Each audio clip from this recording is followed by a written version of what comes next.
Podcast. My name is Bonga and I am your host. Welcome to episode 3.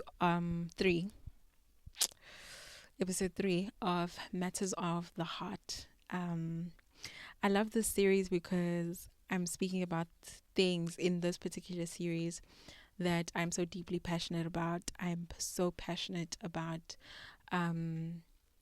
just doing things the kingdom way, and loving the kingdom way and pursuing the kingdom way and all those beautiful things. If you don't already know, I wrote a devotional and it is called Narrow Minded.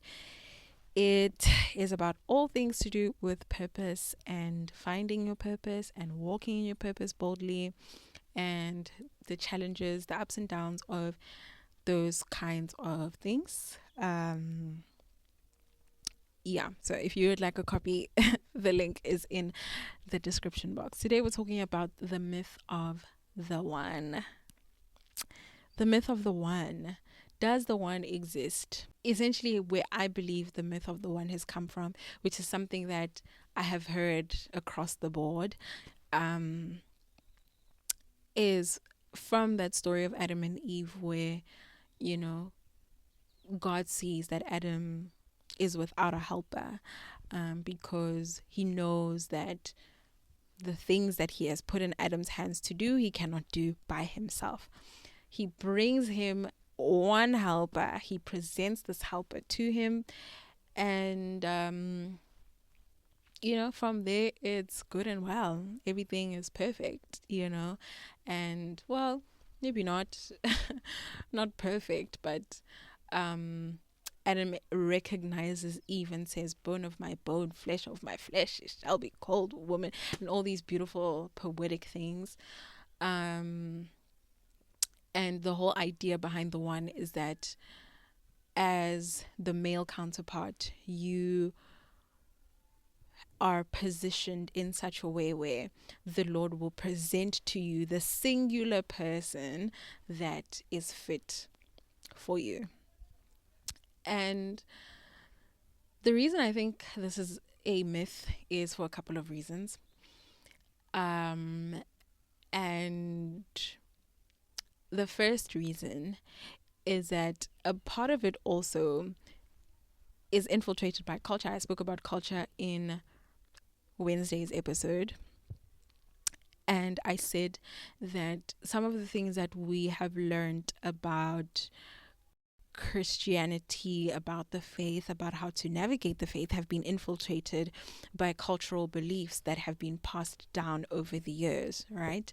And I think the myth of the one also is a cultural concept that was built from the concept of like twin flames, soulmates, that whole thing.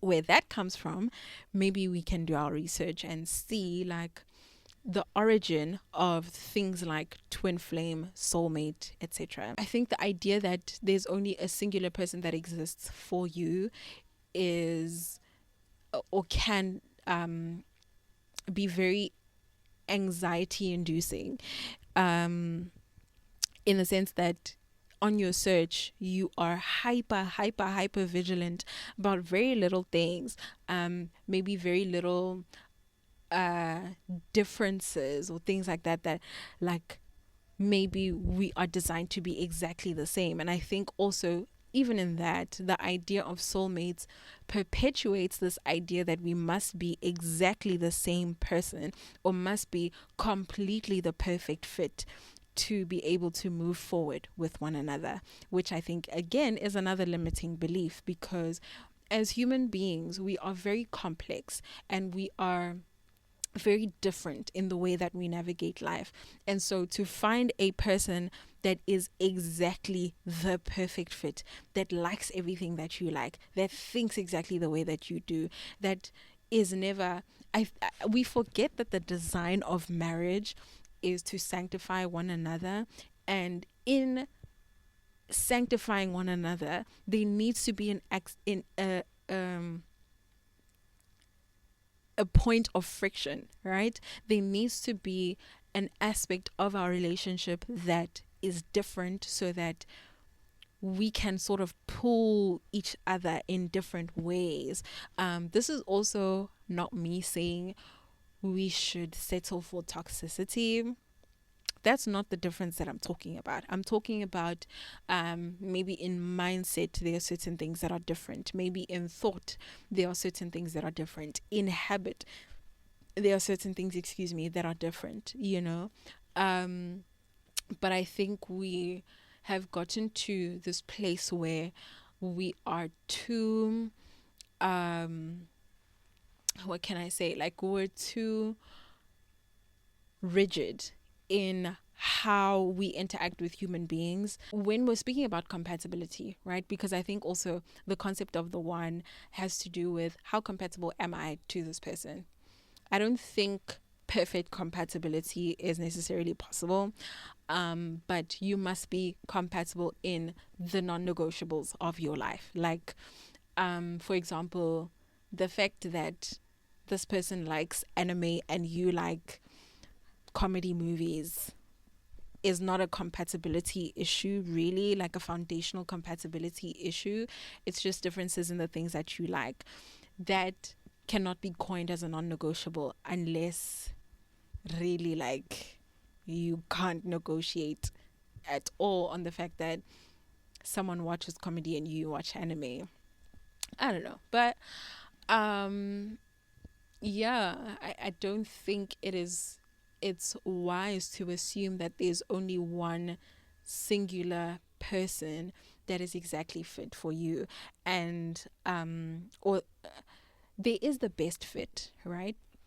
And that is a criteria that the Lord has to give you as a person, that this is the type of man that I think you would do really well with. This is the type of woman that I think you would do really well with.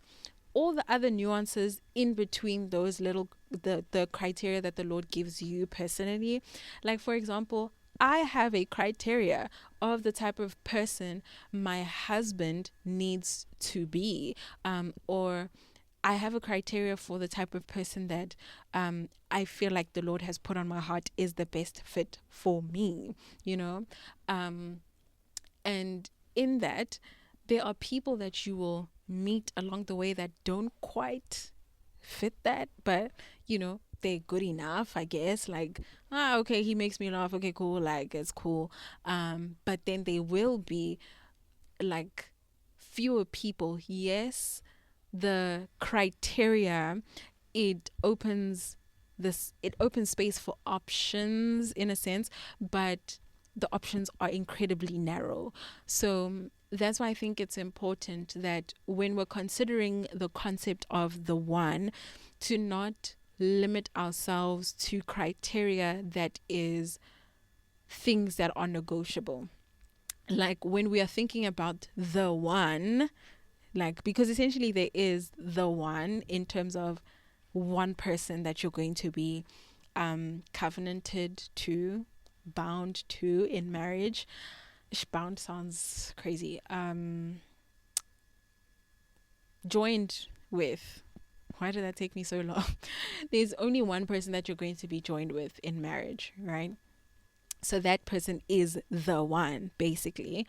But the concept that before you are married, there's this one mysterious person that you need to find is unrealistic. There are 8 billion people in this world, 4 billion counterparts, like, I'm sure it's like half and half. I don't know. 4 billion men, 4 billion women. And you can only, if there's one singular person and this person decides that, okay, nah, I want to be a missionary for the rest of my life. I don't want to date anybody. I don't want to marry anybody. I'm good. I'm cool. Then what happens to you? But again, there is wisdom behind the criteria that the Lord gives you as a person, and those things that the Lord gives you should be those things that you can't negotiate on. And then you have the free will to decide that I don't really think, or I think I can negotiate on this type of thing. I think I can negotiate on this type of thing. And yes, it can seem like settling when you've built an ideal person in your mind, but when you align yourself with the desires that the Lord has for you and the person that the Lord wants you to be with, I think all these things should be secondary, right? Cherries on top, or things that you're willing to be like, okay, it's fine, I'm willing to compromise on this.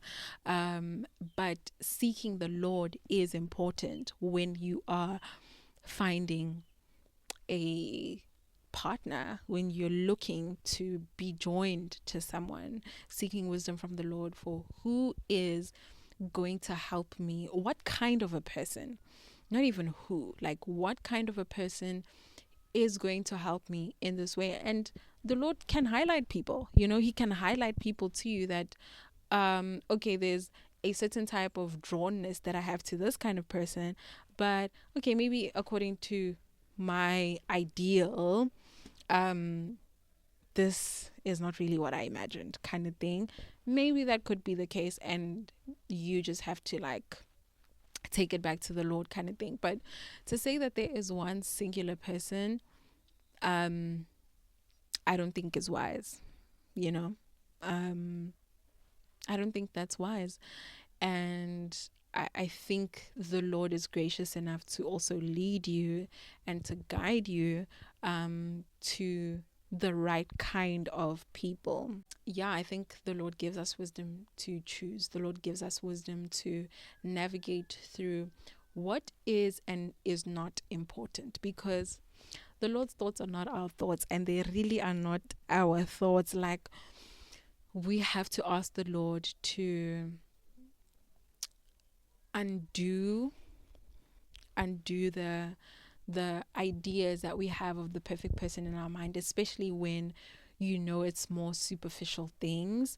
I don't think it's terrible to desire superficial things, but for the importance of those things to supersede the importance of the things that God sees as important can be dangerous. The lens through which you see people now is just based off of what circumstances you see externally, or what you even hear from social media. Sometimes the things that we have put as our criteria are influenced by outside voices. The voice that needs to be the most important in the way that you make choices, especially when it comes to the person that you're going to marry, has to be from the Lord. Like those things, those ideas, those criteria, they need to be from the Lord. And it takes prayer. It takes listening to the Lord. I remember in 2020, I'm sure it was 2022 maybe, I prayed to the Lord and I said, Lord, like, you're gonna need to, I'm tired of this that's happening. Although it didn't stop there, I'm just tired of this that's happening. Like, I keep attracting weird people, like yeah, I take that back. They're not weird people, Lord forgive me, they are God's children. But I keep attracting people that do not have the capacity to love me. Correction. And I remember praying and asking the Lord, what kind of person do you see for me? I wrote all those things down, and I remember praying over that list, and I said, Lord, yeah, this sounds like a person that will be the perfect fit for me. And those are things that I couldn't possibly compromise on, and still I'm not willing to compromise on, but the Lord is faithful. And I think it also goes back to delighting in the Lord, and He will give you the desires of your heart. From the angle of, the more you spend time with the Lord, the more you delight in the Lord, the more intimate you are with the Lord, the more your desires begin to shift. The more the things that you find important begin to shift, and what He finds important become the things that you find important. So, I don't think the one exists, but there is someone, a type of person, that the Lord feels like you as an individual would do best with. And once you have what the Lord thinks you need, or I also, though I have a list, I'm not the biggest fan of the list. I know that's very hypocritical. I'm just not. Like, I'm really not a big fan of the list, because I think I'm not a fan of it from the superficial angle. I am a fan of it from the angle of, I have prayed, I have sought the Lord, I have consulted Him, I have made sure that everything that I've put down here is aligned with Him, and I have asked the Lord, because I remember even praying after writing my list, that if there's anything by any chance that I've put on this list that is not in alignment with you, and it's not something that comes from a pure place, tell me to scratch it off. Again, boiling down to the whole concept of the one, again, the Lord can give you a certain criteria, can tell you that this is the person that I feel like you would do best with, and you then have the ability, the freedom to choose according to that criteria, because we're different people with different paths, with different purposes, and there are different people that will fit for different people. And so once you have that idea, once you have that criteria, a important thing is to also I've heard this a lot and I agree with it, become the person that that type of person would be attracted to. You don't have to be perfect, but be working towards becoming that person, so that version of you can also pull those things even further out of the person, but I don't think the one is a real thing. I don't think it's biblical either. The one is the person that you marry, simply put. The one is the person that you marry, and before that, there is no singular person, because I'm sure there are other people that could meet that whole criteria that you've listed out, but maybe you just don't like them. Maybe you don't like their personality. Maybe you don't like the fact that you just don't like, that's fine. You have free will. You can choose. But then again, interrogating the things that you don't like about the person is important, and presenting them to the Lord to say, okay, I see this guy in there, Lord, or I see this lady, but there's something about her that I don't like, and seeing if the Lord considers that as something that you should be concerned about, and you get to make a choice. It is not the Lord's choice to marry you to someone. Like, He'll never force you to marry someone. He'll never force you to court someone, to date someone, to be in a relationship with anybody. You're allowed to choose. So, yeah, I think we should do a part 2. Yeah, I guess we'll see each other in the next episode on Monday.